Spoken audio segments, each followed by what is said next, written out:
basculer sur un autre mastodonte du CAC 40, c'est LVMH. LVMH qui sort de la tête de l'eau, mais est-ce que ça peut durer selon vous? Alors, bon, on a eu une journée hier qui a été un petit peu délicate, hein, qui a été délicate pour LVMH également, puisque on était venu la veille au contact de la résistance à 822 €, et hier on s'est replié d'environ 3%, hein, à peu près 3%, puisqu'on a clôturé hier soir à 800,80 €. Alors, tout comme je l'indiquais pour Vallourec, hein, on est dans un schéma qui est haussier, et cette tendance haussière, pour l'instant, eh bien, elle est toujours valable, et on va voir les scénarios possibles en fonction de 3 niveaux, hein, un niveau et une zone.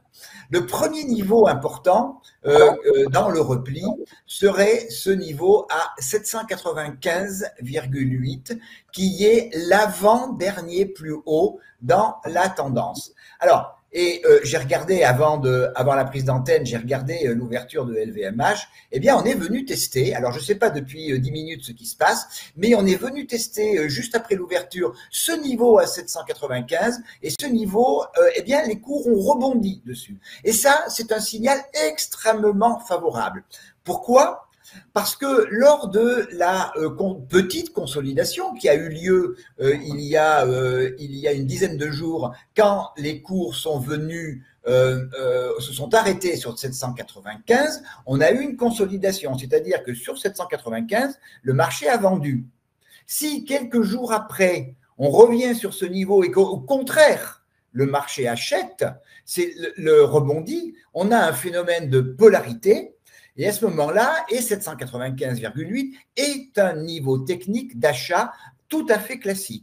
Donc, la confirmation en clôture quotidienne d'un rebond sur 795,8, et j'ai l'impression que ça peut être ce qui est en train de se passer, eh bien, réouvrirait la voie vers, eh bien, déjà revenir sur 822, puis au-dessus 840, la zone 840-845, puis le gap baissier qui avait été ouvert autour de 861 € au mois de juillet dernier, eh bien, serait là, par contre, un niveau de résistance tout à fait important. Deuxième niveau, qui est en fait une zone, qui est pour moi la zone de support majeure, et on le voit bien ici, entre 755 et 765 €.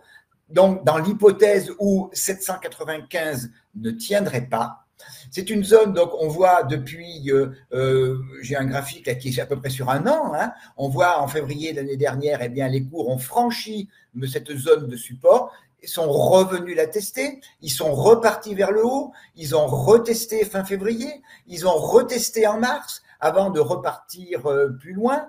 Au mois de septembre, dans le schéma baissier, les cours ont cassé la zone de support et sont revenus la retester avant de repartir vers le bas.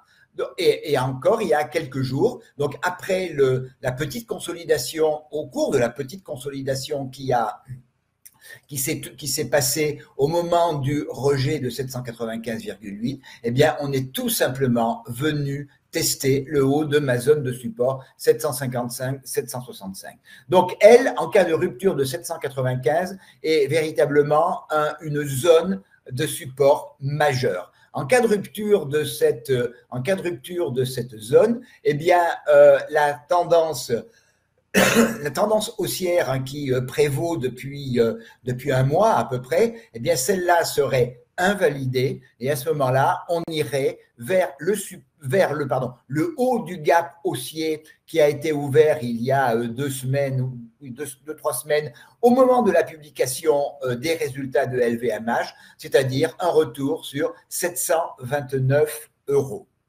Je serai vraiment attentif à la tenue des 795,8, et je pense que c'est un schéma qui est tout à fait possible. Et là, véritablement, le mouvement haussier, pour moi, reprendrait son cheminement.